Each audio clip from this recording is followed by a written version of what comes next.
you know, you let's close and push a key on the keyboard and that would be it. And so, you know, sometimes I'd say, no, I didn't want this and I didn't have this and I didn't select that. We would have to get this piece of paperwork because that's all we had to show them, look, I'm sorry, yeah, you did. Now, all we do is just go, here's what you did. And they get instant confirmation. So it's made life a lot easier, but gives ownership back to the individual that's putting in their information. Okay? And the old cliche, rubbish in is rubbish out. Okay? Mind you, we still do check. And when you've had a client base and you've got your database and you know your clients, what we would say relatively intimately, we know that, oh God, they haven't reached their wife for the dinner. She'll have the hissy fit, just put her in. You know that kind of stuff. And that's why we go back to preempting and knowing your systems and knowing your clients and knowing what they are going to want at the end of the day. But if you had somebody, if you know that person is actually going, Take partner. Yeah, their partner. Mm. If you actually add them to that event, Yeah. and they don't turn up, that is, how do you work that one out? Yeah, that's what I was going to say. Okay. Being in this industry, how many people we got in this room? 20. Okay, 20. Okay. If I said, okay, we're all going to have, what kind of party? Who's going to come to my joint tomorrow night for a party? 20 hands would go up. How many of you would rock up? Depends. 13 maybe. 15 if I'm lucky. And that's the ratios you work on. Because you've done it, you know not everybody is going to commit to what they're going to be doing. So we might oversubscribe an event knowing full well that you and your mates and your girlfriends are going to go shopping.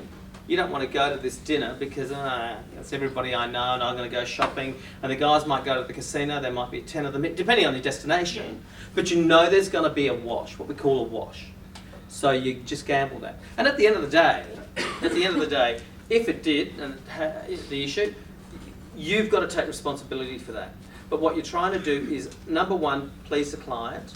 Number two, maximise the venue, because often you have got to have a minimum spend or you've got to have a guarantee of numbers. So, you know, you try to juggle that up. You'd be better off allowing for that one and not have them turn up, and then not allow for them and have them turn up, and especially if they're plated meals. You're thinking like a pro. Yeah, Totally. That's what, Done it. like, Yeah. it's kind of like, Yeah. You might waste a bit of food. Okay. Yeah. Something, for example, you might think that you go to a dinner and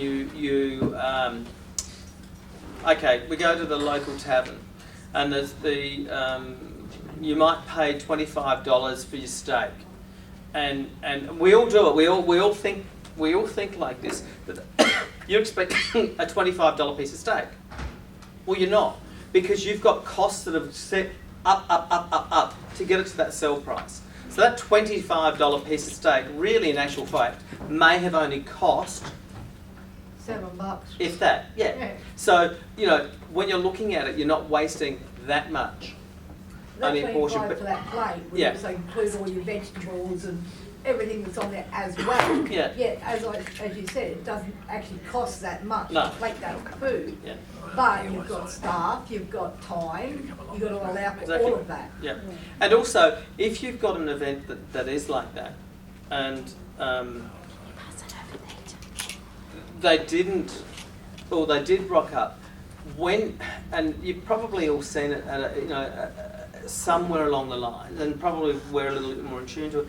But when things are not set, seeing a staff member when everybody's seated, and the dinner often is your only time to just, whew, well, you don't really chill Take a because breather. you're still looking and you're still making sure that everything that's supposed to be happening at the time, the run sheet, because really I should be up there doing that, but the client wants me to sit with them and I don't want to really stand in a little chit chat, but I've got to have one ear and eyes here, and it's a game.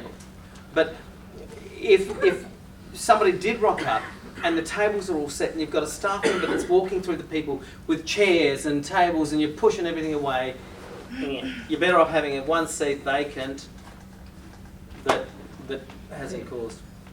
But what if you catered for those Yep. people, right? Yep. You have that set number and you have an extra 10. How would you actually deal with that problem of adding, like... Well, I wouldn't. If they were not registered, they wouldn't. And that's where your checklist comes in. That's where they've put here, yes, I'm going to be coming, these boxes, you tick, everything's a tick box, boom, boom. Then as a second, okay, we've got that system. Okay, so then we're going in and we're giving them the option when they're registering to say, I will attend this event, I won't attend this event. And you're always going to get people that are going to change their minds. You know, you do a workshop, or if you're doing 2 concurrent sessions, you're going to see your mate and say, oh, what are you doing? I'm sitting here and I'm listening to this guy called Wayne. Oh no, I want to go and listen to Tony. So, you know, it swaps over. So that'll always happen.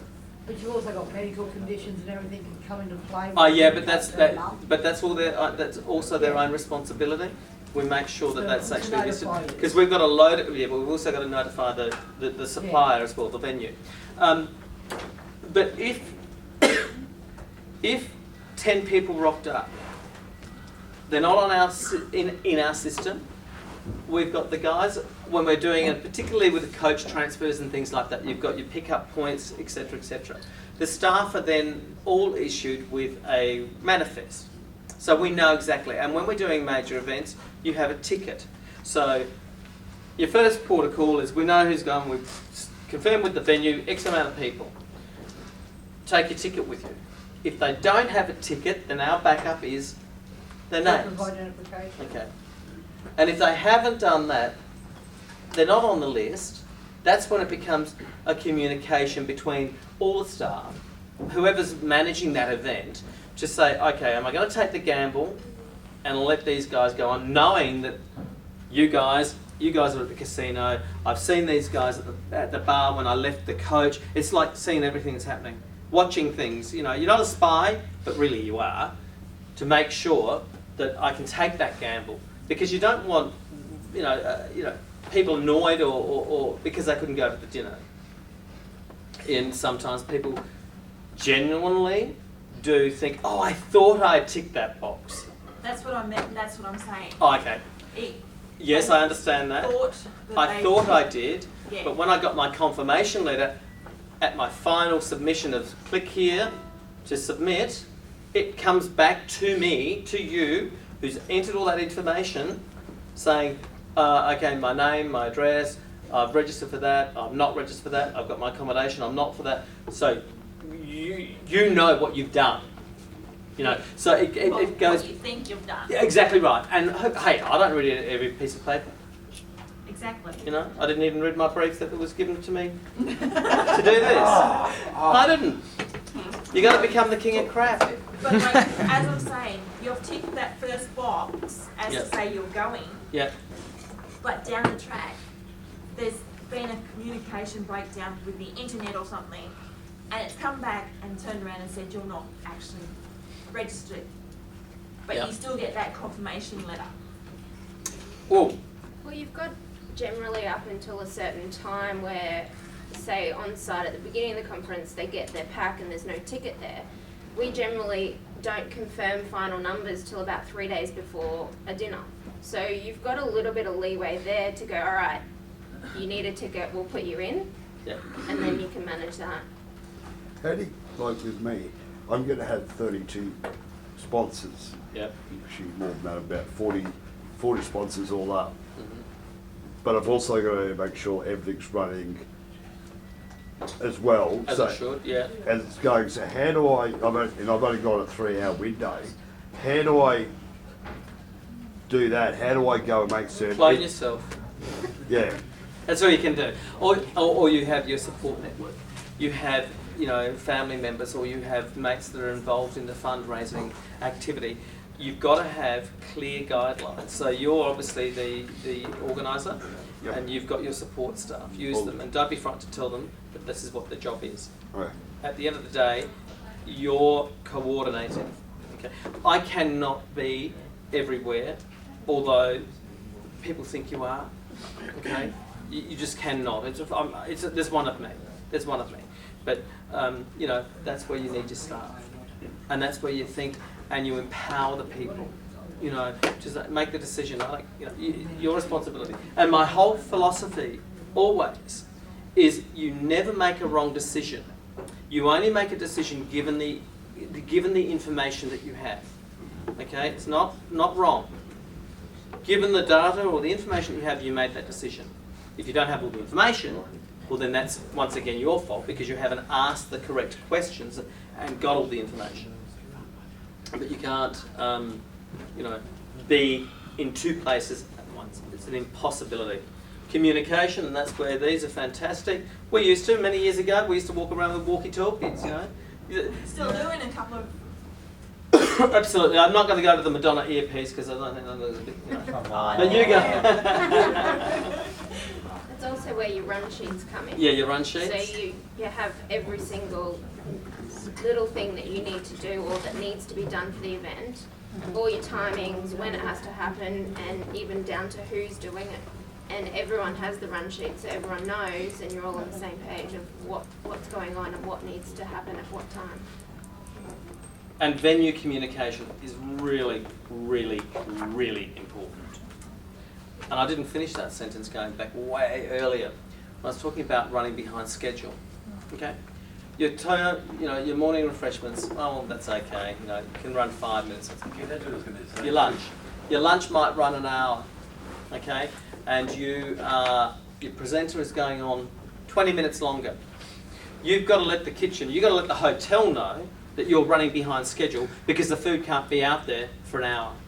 Because then that goes back into hygiene, food hygiene.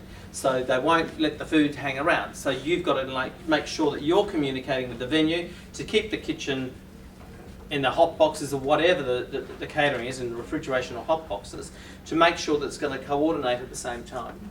Because you cannot do it, and then that causes some issues because you've got wastage. You can't create a luncheon for 300 people in 20 minutes. Okay, so they've got all their prep stuff. So you've always got to think that, although I say that we are responsible for the entire event, we are just the smallest drop in the ocean and one of the cogs of a big wheel. And you've got to work together. You're not going to like everybody you're going to work with. You're not going to like everybody that you're going to deal with. You're going to you crack it. You say, well, me, I say what I got to say and move on. Because sometimes when we go somewhere, our hotel room or our venue is our home for 5 days. You can't be in a bad mood and grumpy for 5 days. You've got to say it, do it, move on, and go with the best situation that you've got. And you create that through yourself. Nobody else is responsible if you haven't supplied or given the information or had your systems in place or had your backup or had your staff. I can't emphasise enough, it's teamwork. It is teamwork and it's working together. How do you go about it if you've got two people that are coming to your event that have to be at the event but they can't stand the sight of each other? And don't want to be in the room together. Well, that happens with every conference. Every conference. Look, at the end of the day, we're not their keepers. We're not their mums and dads. On the same token, though, and you can manage a lot of those things with the program design. Okay, so you have your program design, and when we're talking, speaker A, B, C, D, E. You might have one in a different session. You might have one in a different room, totally. So, the chances are. Because it's going to be in a small room, right? And what it is I've got Mayor Paul Fasali speaking, but I've also got the police minister as well going to be there. And as common knowledge, they can't stand the sight of each other, so... As a true professional, which they both should be, they should be able to walk up and say, Paul, hate you, and then move away, do what you've got to do. Because that's what we've got to do. I'm here, but I'm not here. Exactly. I don't like everybody that I deal with. Believe me, I don't. They would never, ever, ever know. You put on this face, this smile, and you turn around and say, oh. And you turn around here. Or you bounce off your staff. Oh no, not bounce off. You communicate with your staff members to communicate with them. No, you can't, no. Never, ever let anybody put you in a situation or never be intimidated by, as you may have gathered, I'm not really 6 foot, although I know you thought I was. Okay. Don't let things like that I intimidate thought it you. was the lighting. Yeah. I'm not standing on a podium. Don't be intimidated because you're there, and whenever you've got that situation and you are confronted, God help you if you don't know more about it than they do. And that's our job. We got to know more about this event than what they do. You've got to have the answers, and if you don't have an answer, Make it up. well, you can, as long as you can back it up. Make it up or back it up. If you don't know an answer, sorry, I don't know, you go, Lauren, what is the answer? Okay, but number one, you say you'll go She get it. doesn't know. Pardon me? What if Lauren turns around and says she doesn't know? I guarantee you one of the team would. Because that's how it is. Pardon? Wikipedia. Wikipedia, yeah. We'll come back to you on that one. Yeah, yeah, exactly. You're not expected, but you've gotta, you know, make sure that you think you know it all. Because I expect you to. How would you deal with a problem? With Number one, there's never a problem, there's always an opportunity. That too. How would you deal with the opportunity of your staff member trying to take over your job? I'd love them to, and they do. No, They do. like But that's, if you're delegated jobs to them, Yeah. something, but they're trying to do somebody else's job. How would you deal with that one? no, why? Why would you sack somebody for having something that has potentially got initiative? Seeing that a task that's not being done to a standard? You don't, there's always a reason for somebody to diversify But from what they're I'm doing. trying to say is the project with like the task was actually getting done, Yep, and then somebody from your team yep. turned around and said, "No, this has got to be done this way, this way, this way." I wouldn't question that because the one that would be telling it would know how. Don't forget, I'm only the. But you've been told by the But I'm being told by an individual. the I've set the client task. Yeah. that actually wanted it this way, Yep. but you have somebody trying to tell you to do it that way. Work. No, it doesn't work then because it won't happen. Okay. Now, I'm just trying to put on a situation. So, Melissa's my client. She's asked me to do something in a particular way. I've told. Okay, I'll give you the scenario. Okay. We had tables set out in squares. Yeah. It was a catered party for 120. Tables, we had long tables. Families on either side, sort of thing, down on the tables. Yeah. That is how the client wanted them. Like, we had tables running, Long tables. long tables. Parallel to each other. Yep. Okay. There was 3 rows. Okay. So the client wanted it like that. Yep. Yep. This other person turned around and said, "No, run them that way." Okay. So change the direction. Change the direction Yep. of the tables. And I turned around and said, "No, Mhm. the client wants them this way." Because it gives them that room Yep. to flow down Yep. in. And then they turned around and this other person turned around and said, "No, I want them run that way." Okay. Was this other I was person? the one that was in charge of Okay. this event. But I'm just going to ask one question here. That other person that came in and said, change it, were they in a position of authority? Yes and no. Okay. Were they a higher ranking individual than your client? When I'm talking client, your direct contact on the day. Possibly. I'm not quite sure. Okay. I turned around and So did you know that? Did you know the third party? That person that came in and changed it? no. Okay. So in that situation, I would say, look, this is the direction. This is the client brief.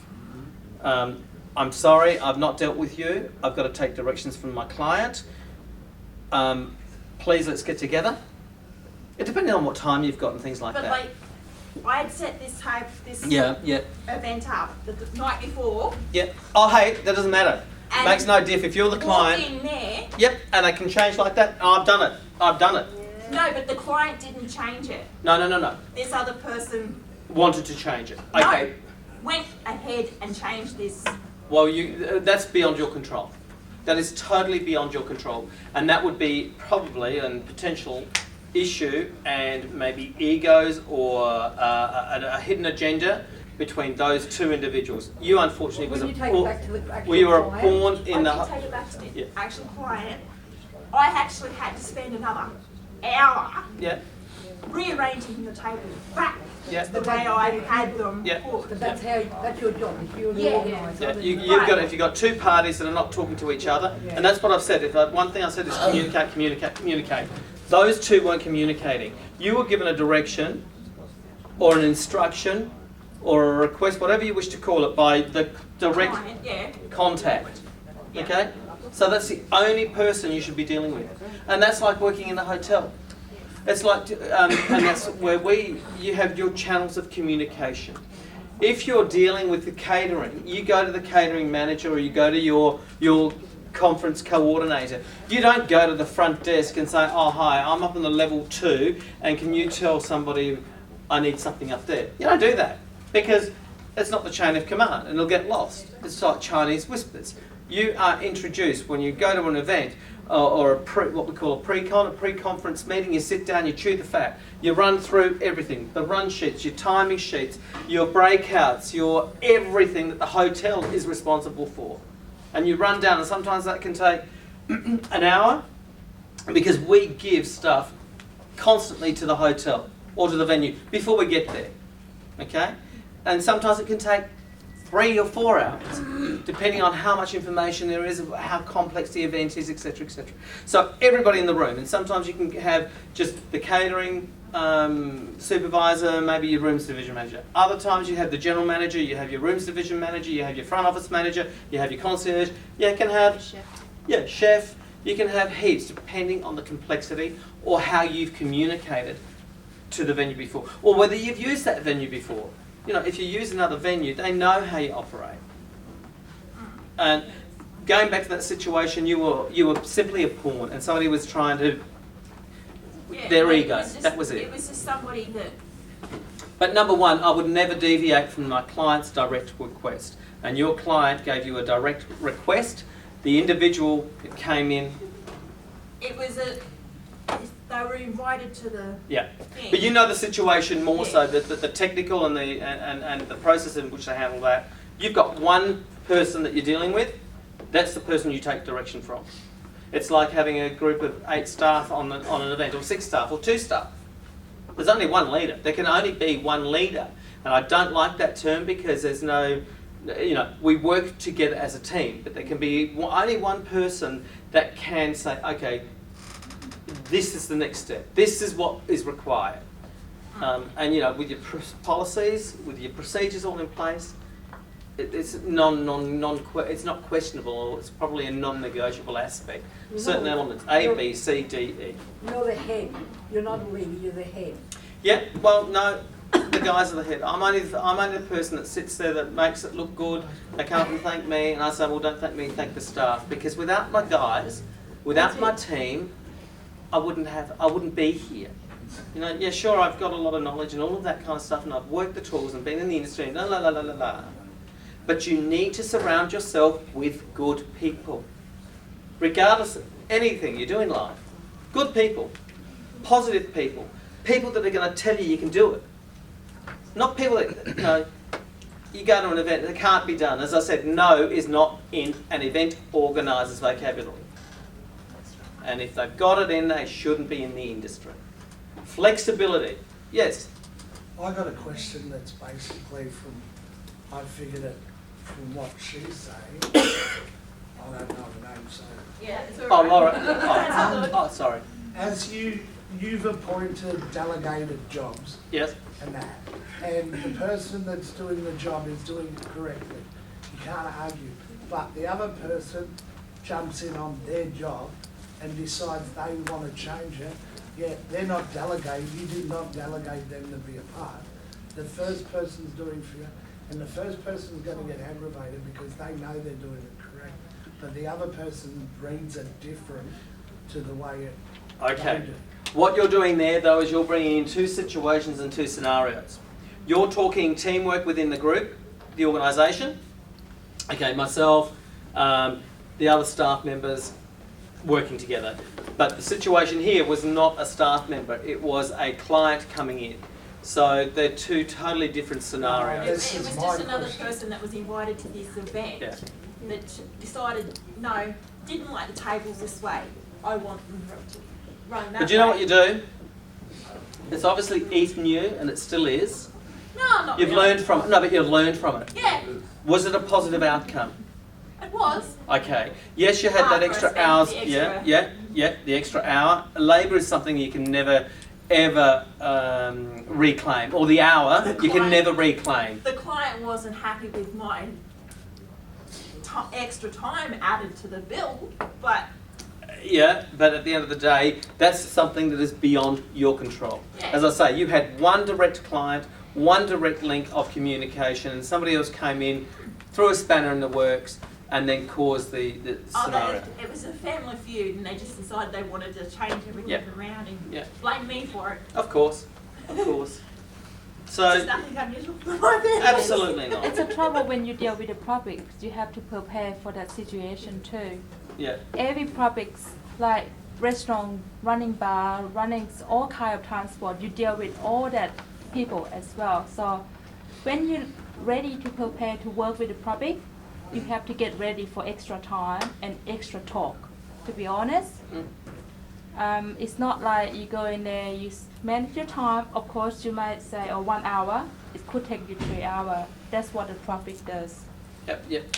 You know, it's funny. The public are great, and if you're in the people industry, your job would be fantastic if it wasn't for the people. Industry does the same thing too. Yeah, some probably come in and they say, all right, I used to work in mining before, and I deal with the people with not in mining coming in and they want a different way. So what they do, they said, look, this is the way we do, this is our policy, this is what the agreement we made. So if you step in now and make a change, we can't do that for you, I'm sorry, that's Yeah. it. Yeah. Oh, I agree. Flexibility, flexibility, flexibility. Yeah. Although you've got deadlines and things like that, so I'm probably over time. Am I over time? Yep. Am I? 8 minutes, that was because the question was asked. Sorry. Sorry, yeah, go. Can I just ask, when you're either a wedding or an event planner or an organiser, whatever you are, Yeah. if you come across a venue that already has another one that works there, how do you work in with them without stepping on their toes?